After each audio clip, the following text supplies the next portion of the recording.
हाय बच्चा पार्टी। तो आप लोग की क्लास 11 शुरू हो ही चुकी है और एक सब्जेक्ट का नाम तो आपने सुन ही लिया होगा जिसका नाम है बिजनेस स्टडीज। और बिजनेस सुनते ही मन में आ रहा होगा स्टार्टअप्स के बारे में, ग्रोसरी स्टोर्स के बारे में, रेस्टोरेंट्स के बारे में और डिपार्टमेंटल स्टोर्स के बारे में।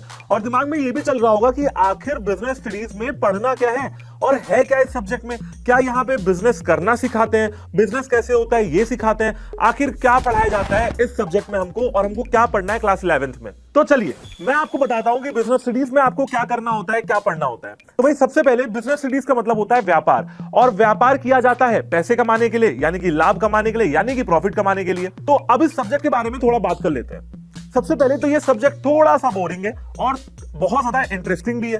बोरिंग क्यों? क्योंकि ये एक थ्योरेटिकल सब्जेक्ट है। और इंटरेस्टिंग क्यों? क्योंकि यहां पे आपको रियल लाइफ से रिलेटेड चीजें जानने का मौका मिलता है और रियल लाइफ में हमारा बिजनेस इंडिया में कैसा चल रहा है, कैसे सारी चीजें हो रही हैं, इसके बारे में भी जानने का मौका मिलता है। तो भाई बोरिंग और इंटरेस्टिंग कॉम्बिनेशन परफेक्ट बैठ रहा है ना फिर क्लास 11 के लिए। और आखिरकार 100 नंबर किसको लाना है भी तो 100 नंबर का एग्जाम ना। तो भाई चलिए ले चलता हूं आपको बिजनेस स्टडीज की इस खूबसूरत सी दुनिया में और आज शॉर्ट में डिस्कस कर लेते हैं कि बिजनेस स्टडीज का क्या सिलेबस होने वाला है क्लास 11th में। तो भाई किसने सोचा होगा कि क्लास 11 में भी आके आपको हिस्ट्री पढ़नी पड़ेगी। जी हाँ, चलिए मिलते हैं चैप्टर नंबर 1 से, जहां पे आपको history of trade and commerce in India पढ़ाया जाता है, 19 के बारे में पढ़ाया जाता है और एंशिएंट इंडिया में व्यापार कैसे होता था इसके बारे में भी बताया जाता है। साथ ही साथ आपने वो डायलॉग तो सुना होगा ना कि रिस्क है तो इश्क है, यानी कि आपको बिजनेस रिस्क के बारे में भी यहां पे क्लास 11 में पढ़ाया जाएगा। और सबसे मजेदार बात, बिजनेस को स्टार्ट कैसे करना है इसके बारे में भी आपको पूरी जानकारी मिलेगी और किन फैक्टर्स को मद्देनजर रखना पड़ता है एक बिजनेस को स्टार्ट करने से पहले, वो भी आपको पता लगेगा। चलिए, तो बिजनेस स्टडीज एक ऐसा सब्जेक्ट जहां पे आपको बिजनेस के बारे में सब कुछ पढ़ाया जा रहा है। क्या पता कल आप भी बिजनेसमैन बन जाए। और आते हैं अपने चैप्टर नंबर 2 पे, जहां पे आपको यह जानकारी मिलती है बच्चा पार्टी कि बिजनेस करने के क्या क्या तरीके होते हैं। आपको पता है सिर्फ कंपनी खोल के बैठ जाना या सिर्फ दुकान खोल के बैठ जाने को ही व्यापार या बिजनेस नहीं कहते हैं। बहुत सारे अलग अलग तरीके हैं व्यापार या बिजनेस करने के लिए। सबसे पहला है सोल प्रोप्राइटरशिप, फिर है partnership, company, Hindu undivided family and cooperative society. So इन सबके बारे में चैप्टर नंबर 2 में आपको पता लगने वाला है। और हाँ, आपको क्या लगा था कि सिर्फ प्राइवेट सेक्टर वाले बिजनेस कर रहे हैं, हमारी गवर्नमेंट कोई बिजनेस नहीं कर रही है, तो आप गलत हैं भैया। थर्ड चैप्टर आपसे मुलाकात करवाता है गवर्नमेंट के बिजनेसेस को, जहां पे आपको डिपार्टमेंटल अंडरटेकिंग्स, स्टैट्यूटरी कॉर्पोरेशंस और पीएसयूज के बारे में पढ़ाया जाता है। साथ ही साथ ग्लोबल इंटरप्राइजेस के बारे में, यानी कि ग्लोबली बिजनेस कैसे हो रहा है, और उसके साथ ही साथ आपको जॉइंट वेंचर्स के बारे में भी पढ़ाया जाता है इस चैप्टर में, जिसका नाम है public private and global enterprises. भाई आ जाते हैं चैप्टर नंबर 4 पे, और चैप्टर नंबर 4 ने तो हमारे वक्त ही बदल दिए, जज्बात ही बदल दिए, हालात ही बदल दिए। कैसे, मैं आपको बताता हूं। बेटा अभी तक आप लोग को लग रहा होगा कि बिजनेस का मतलब होता है किसी गुड्स को बेचना या किसी सामान को सेल कर देना, लेकिन मैं आपको बताता हूं कि यहां पे सर्विसेज भी इंक्लूड होती हैं। अब चैप्टर नंबर 4 में आपको postal services, transportation, warehousing, communication services, banking services के बारे में डिटेल में बताया जाएगा और सर्विस देके भी कैसे प्रॉफिट कमाया जा सकता है ये इसके बारे में भी आपको पता लगेगा। अच्छा, तो सबने ऑनलाइन शॉपिंग की होगी, फ्लिपकार्ट, अमेजॉन, मिंत्रा, सब पे आपने कुछ ना कुछ कभी ना कभी तो खरीदा ही होगा।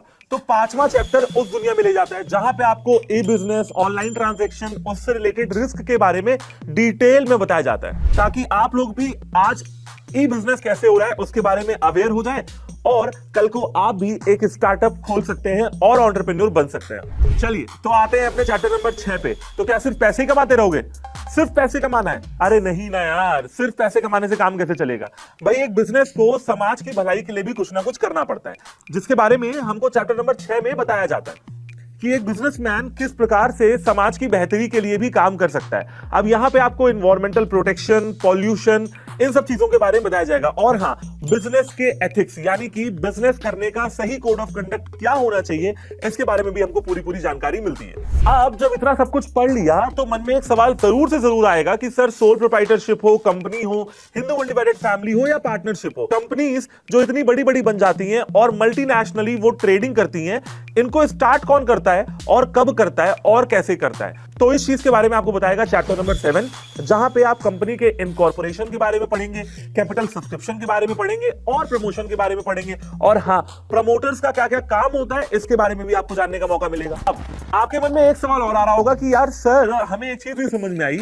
ये जो बड़े बड़े बिजनेस स्टार्ट किए जा रहे हैं इनके लिए फंड कौन दे रहा है और फंड आ कहां से रहा है? तो बच्चों, चैप्टर नंबर 8 में सोर्सेज ऑफ बिजनेस फाइनेंस आपको पढ़ाया जाता है, जहां पे किसी भी बिजनेस को स्टार्ट करने के लिए और लगातार चलाने के लिए आपको अलग अलग सोर्सेज की जरूरत पड़ती है।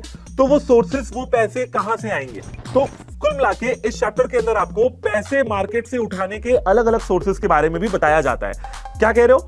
इंटरेस्टिंग लग रहा है? लेकिन उसके लिए ना यार, कॉमर्स अड्डा 24/7 पे लाइव क्लासेस अटेंड करनी पड़ेंगी, क्योंकि इस पॉडकास्ट में सब कुछ पढ़ा देना तो बहुत मुश्किल है। तो उसके लिए मैं आपके साथ और पूरी की पूरी कॉमर्स अड्डा की टीम आपके साथ आ रही है क्लास 11 की लाइव क्लासेस को स्टार्ट कर रहे हैं, और उसको आप ज्वाइन करिए, पढ़ना शुरू करिए। तो भाई, आपने कभी ना कभी तो छोटे शहरों के छोटे बिजनेसेस को देखा होगा ना।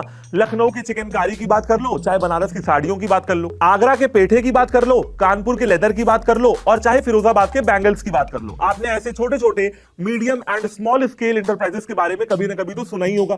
सुना तो है, लेकिन पढ़ने का मौका मिलेगा चैप्टर नंबर 9 एमएसएमईज पे और एंटरप्रेन्योरशिप डेवलपमेंट पे। इसी के साथ साथ पेटेंट, ट्रेडमार्क, कॉपीराइट जैसे इंटेलेक्चुअल प्रॉपर्टी राइट्स का ज्ञान भी आपको इसी चैप्टर के अंदर मिल जाएगा। अब भाई देखो, छोटी दुकान में जाके सामान खरीदते हो, रिटेल ट्रेड, रिटेलर खरीदता है होलसेलर से, नाम जरूर सुने होंगे।